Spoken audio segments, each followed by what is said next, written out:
With zoology heart to heart. आज का मेरा टॉपिक है हाइब्रिडोमा टेक्नोलॉजी। ये टॉपिक मैं शुरुआत करना चाहती हूँ कुछ कोरोना से जुड़ी कुछ बातों से। मैं आपको बता देती हूँ कि ये जो कोरोना पॉजिटिव वाले जो लोग होते हैं वो ना 3 कैटेगरी के पाए जाते हैं।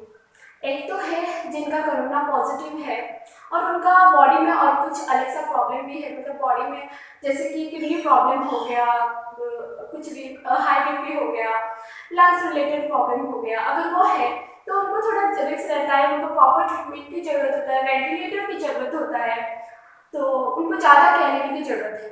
और द सेकेंड कैटेगरी के जो लोग होते हैं उनका ना सिम्टम ही शो नहीं करता है, तो उन लोग जो है वो ज़्यादा फैलाते हैं ये कोरोना, पता है, क्योंकि उनको तो खुद को पता नहीं होता है कि उनकी बॉडी में कोरोना है और वो इधर उधर जाके वो फैला देते हैं। तो ये रहा दूसरी कैटेगरी का। एंड जो हमारा तीसरी कैटेगरी का लोग होता है जो कि उनको ना पहले से कोरोना हो चुका होता है, पता भी नहीं होता है कि उनको कोरोना हुआ था और होके भी उन लोग अपने आप ठीक हो गए हैं। अभी वो अपने आप ठीक हो गए हैं। ठीक हो गए हैं मतलब कैसे ठीक हो गए? बहुत सारे लोग हैं जो कि कंफर्मेशन के लिए टेस्ट करवा रहे हैं।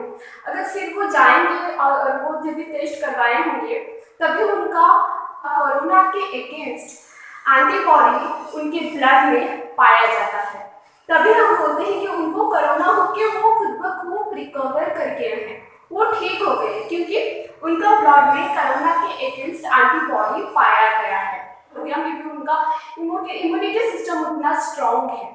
अभी क्या हो रहा है, अभी ट्रेन में एरोप्लेन सब कुछ जाना आना सब कुछ चल रहा है फिर से धीरे धीरे। मेरे ख्याल से from my point of view ऐसा नहीं होना चाहिए, हमको वैक्सीन आने तक वेट करना चाहिए। मैं मानती हूँ वैक्सीन आने के लिए 1 ईयर लगेगा, 6 मंथ ऐसा कुछ लग सकता है, वैसे लगता है, लेकिन क्या करें, वही सोल्यूशन है, नहीं तो ये स्प्रेड होता रहेगा ये बीमारी। मैं वैसे सोचती हूँ कि ये लॉकडाउन कंटिन्यू होना चाहिए वैक्सीन आने तक। मैं मानती हूँ कि इकोनॉमिक डाउन होगा एंड बहुत सारे प्रॉब्लम होंगे, तो हम लोग आपस में हेल्प करके, अगर कोई किसी को खाना नहीं मिल रहा है तो उनको हम खाना बना के पैक करके दे सकते हैं। जो लोग अफोर्ड कर पाएंगे खाना देना किसी को, हम ऐसे करके हेल्प कर सकते हैं। लेकिन जब तक वैक्सीन ना आ जाए हम लोग को दिमाग में वो रहना चाहिए कि अभी तक भी लॉकडाउन है, और उसी तरह हम डिस्टेंस मेंटेन करके और हम खुद को प्रोटेक्ट करेंगे और दूसरों को भी प्रोटेक्ट दिलाएंगे। ऐसे अवेयरनेस होना चाहिए मेरे ख्याल से। जब तक वैक्सीन ना आ जाए प्लीज़ वैसा सोच के रखिए, सोशल डिस्टेंसिंग वो सब कुछ वैक्सीन ना आने तक मेंटेन करिएगा, नहीं तो ये बहुत ज़्यादा फैलेगा। तो मैं जो बोली कि उनके अंदर कोरोना के अगेंस्ट एंटीबॉडी पाया गया है, तो वो एंटीबॉडी क्या होता है जो कि हमको ज़रूरी है to fight against any type of bacteria और वायरस। एंटीबॉडी को जानने के लिए पहले हमको जानना होगा कि ये एंटीजन क्या होता है।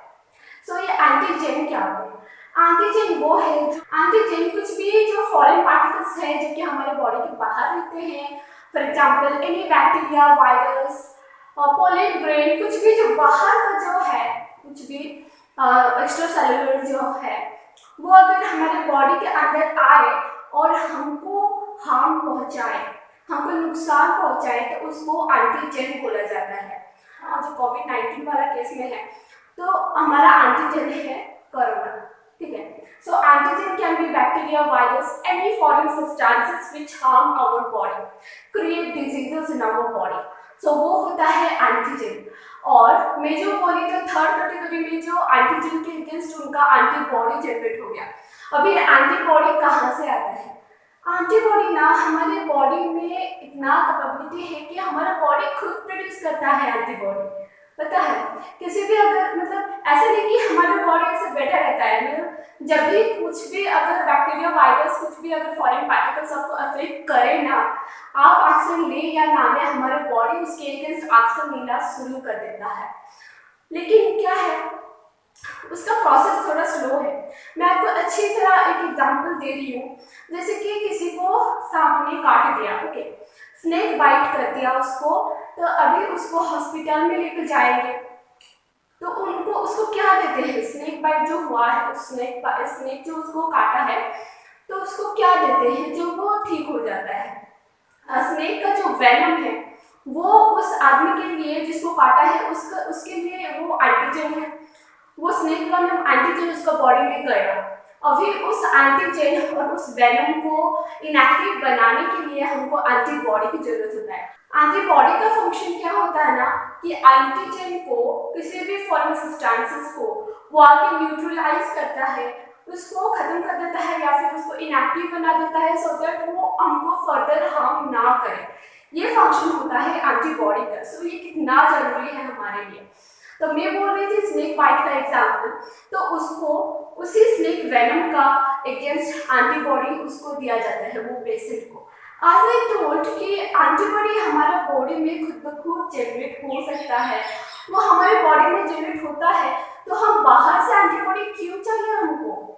क्योंकि हमारे बॉडी का जो प्रोसेसिंग होता है, एक जब एंटीजन आता है तो हमारे बॉडी का जो प्रोसेसिंग होता है एंटीबॉडी बनाने के लिए, तो वो थोड़ा ज़्यादा टाइम लगाता है। इट टेक्स टाइम, और उसी टाइम के बीच में पेशेंट का कुछ भी हो सकता है। सो पेशेंट का जान भी जा सकता है। इसलिए we need the immediate antibody, we need the readymade antibody, जो कि ये हाइब्रिडोमा टेक्नोलॉजी से हम जानेंगे कि एंटीबॉडी कैसे बना जाता है। The process in which we mix a lot of monoclonal antibodies is called the hybridoma technology. अब ये मोनोक्लोनल एंटीबॉडीज क्या होते हैं? मोनोक्लोनल एंटीबॉडी, मोनो मीन्स एक ही टाइप का, मोनोक्लोनल एंटीबॉडी एक ही पेरेंट सेल का क्लोन होना।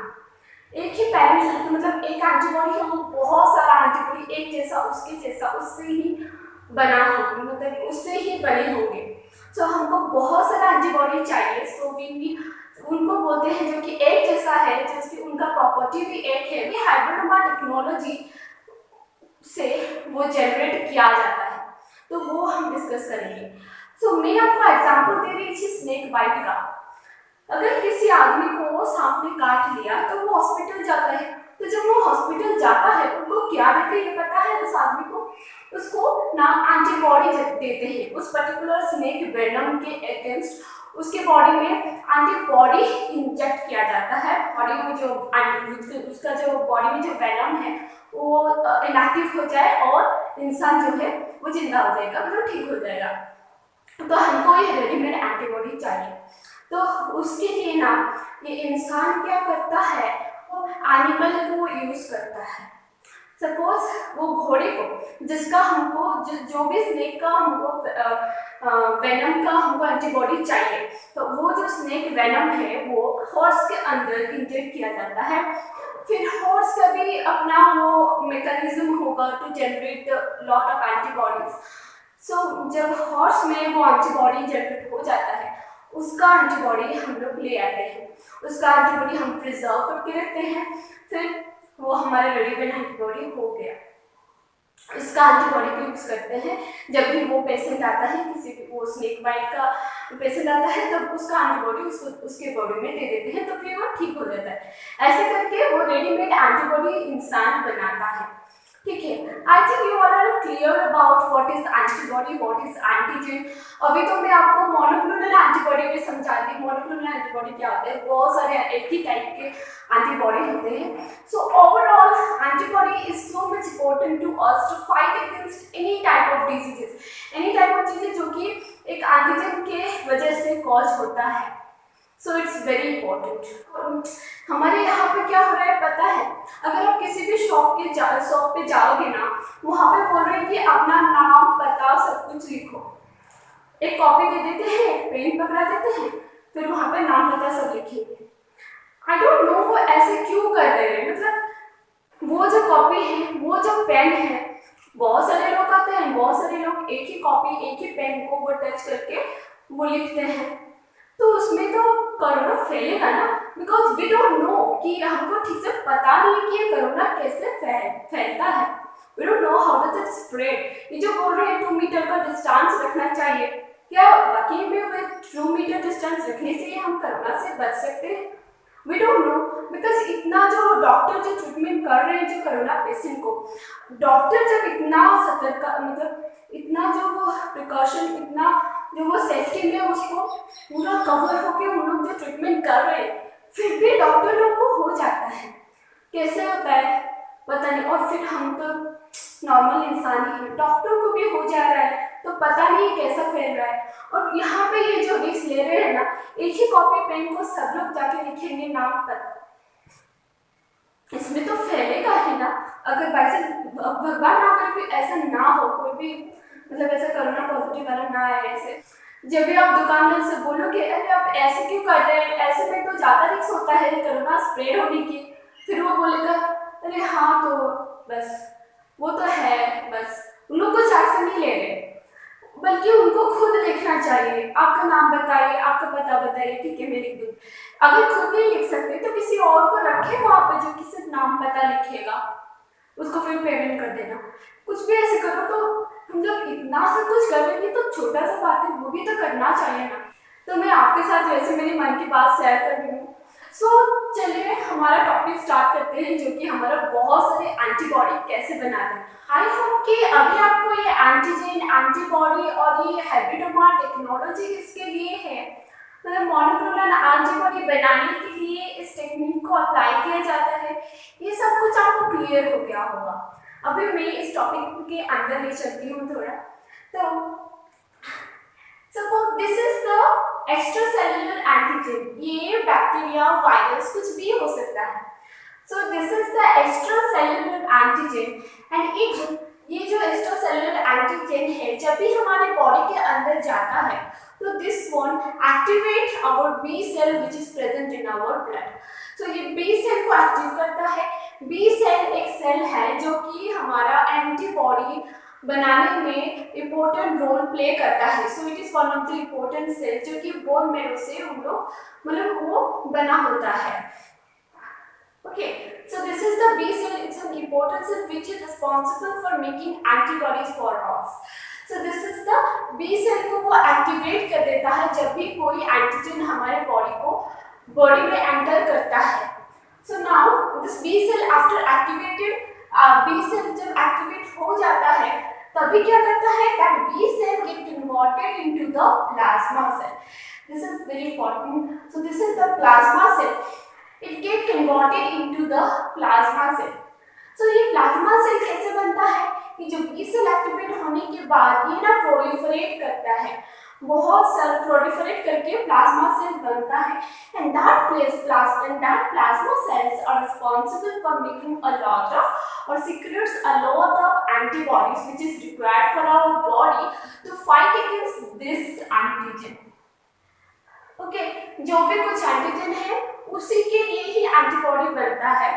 फिर that particular antibody it's very specific, you know antibodies are very specific for a specific antigen. एक ही अगर ये एंटीबॉडी बन गया तो और भी कुछ दूसरा अगर कुछ एंटीजन आया, दूसरा टाइप ऑफ जो वायरस बैक्टीरिया जब आता है तो उसके लिए एंटीबॉडी काम नहीं करेगा। ये एक ही पर्टिकुलर एंटीजन के लिए ही एक पर्टिकुलर एंटीबॉडी होता है। So these are very specific. जब ये बन जाता है तो इसमें क्या होता है ना, ये एंटीबॉडी एंटीजन से बाइंड करता है। हाँ, ये एंटीबॉडी एंटीजन से बाइंड करके वो एंटीजन को इनएक्टिव बना देता है और उसको न्यूट्रलाइज करता है सो दैट हमारा बॉडी और वो एंटीजन की वजह से और हार्म नहीं होता है, एंटीजन का खेल खत्म हो जाता है।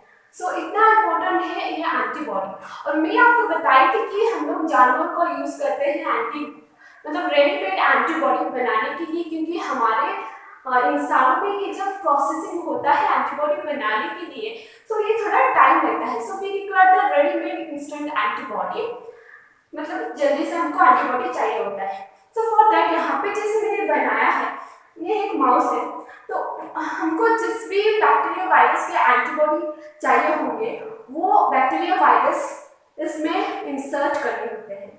सो ये माउस के अंदर इंसर्ट किया जाता है। फिर ये माउस का स्प्लीन होता है। हाँ, एक्चुअली स्प्लीन में हमारा एंटीबॉडी जनरेट होता है, जहाँ पर कि ब्लड होता है, एंटीबॉडी जनरेट होता है और वहाँ पे बी सेल भी होते हैं, आरबीसी, डब्ल्यूबीसी सब कुछ होता है स्प्लीन के अंदर। सो उस एंटीजन जब ये माउस के अंदर इंसर्ट किया जाता है उसके अंदर एंटीबॉडी, उसका मैकेनिज्म स्टार्ट हो जाएगा। एंटीबॉडी बनाने के लिए उस बैक्टीरिया, उस वायरस, उस फॉरेन पार्टिकल के अगेंस्ट एंटीबॉडी बनाना शुरू हो जाएगा इस माउस के अंदर। फिर जो मैकेनिज्म वो फॉलो करके जो एंटीबॉडी वो बनाता है उसको उससे मतलब प्लाज्मा सेल जो बनाएगा ना बी सेल, इसके अंदर भी वो बी सेल एक्टिवेट होगा, फिर बी सेल कन्वर्ट होगा प्लाज्मा सेल इसके अंदर भी होगा, फिर जो प्लाज्मा सेल इसमें पाया जाएगा वो ना इससे अलग कर देते हैं। सो वो plasma cell is isolated and वो प्लाज्मा सेल आइसोलेट करने के बाद उसको प्लाज्मा सेल को प्यूरिफाई करके उसको प्यूरिफाई करने के बाद ये कल्चर मीडिया में उनको दे देते हैं। कल्चर मीडिया में उसको ग्रो किया जाता है।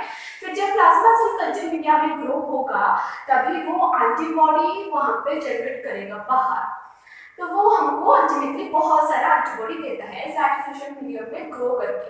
सो ये था प्रोसेस, वो जो हैबिडोमा टेक्नोलॉजी, मतलब ये क्या देगा पता है, मोनोक्लोनल एंटीबॉडी देता है। मोनोक्लोनल एंटीबॉडी, बहुत सारे एक ही तरीके की एंटीबॉडी, फिर यहाँ से हमारा डिजायर एंटीबॉडी जनरेट कर पाते हैं ऐसे बाहर आर्टिफिशियल कल्चर मीडिया में ग्रो करवा के। अभी भी ये जो प्रोसेस बताइए कि जो फॉरेन पार्टिकल्स आते हैं वो एक्टिवेट करता है बी सेल को, B cell converted to the plasma cell, plasma cell secrets a lot of antibody. अगर वो प्रोसेस हमारे एनिमल में होता है उसमें अगर एंटीजन इंजेक्ट करके तो वो एनिमल का एंटीजन तो वो एनिमल का जो प्लाज्मा सेल है उनको एक्सट्रैक्ट करके उनको कल्चर मीडिया में ग्रो करके हम फिर बाद में ये मोनोक्लोनल एंटीबॉडी बहुत सारे पाते हैं। अभी भी जो ये बोल दिए जो कहने में इतना आसान है ना उतना है नहीं। अभी इसका टोटल प्रोसीड्योर में बोलूँगी, प्रोसीड्योर बोलना बाकी है जो कि मैं अपना अगली वीडियो में मैं आपको बताऊंगी कि what are those procedures to get a lot of monoclonal antibody for us. So वो कैसे प्रिपेयर किया जाता है सो वो मैं आपको नेक्स्ट वीडियो में बताऊंगी क्योंकि ये वीडियो बहुत लंबा हो जाएगा फिर। और मुझे लगता है कि ज़्यादा लोग तो मतलब लंबा वीडियो को इतना पसंद नहीं करते, I don't know, but educational video ना लंबा होना चाहिए क्योंकि वहाँ पे बहुत कुछ बोलना होता है ना, अगर लंबा नहीं होगा तो आपको समझ में कैसे आएगा। बट कोई बात नहीं, मैं इसका जो प्रोसीड्यूर है वो मैं नेक्स्ट वीडियो में अपलोड कर दूँगी तो वो आप देख लीजिएगा। एंड अगर आपको ये वीडियो पसंद आए, आपको इन्फॉर्मेटिव लगे तो प्लीज़ आप इसको लाइक कर देना और शेयर कर देना और ना आप कमेंट भी करके बता दीजिएगा क्योंकि आप कमेंट करेंगे क्योंकि हम लोग ना बातों से ही तो कनेक्ट होते हैं, तो कि मुझको पता चले कि आपको पसंद आ रहा है और जो भी आपको बोलना है। और शेयर भी कर दीजिएगा अगर आपको लगता है कि किसी को देखना चाहिए वीडियो या फिर कुछ भी जो कि इस फील्ड पे हैं तो उनको शेयर कीजिएगा। अगर आप मेरी वो सेकेंड वीडियो को भी देखना चाहते हैं तो प्लीज़ हमारे चैनल को सब्सक्राइब कर दीजिए। तो thanks for watching my video, मिलते हैं नेक्स्ट वीडियो में, टेक केयर, बाय।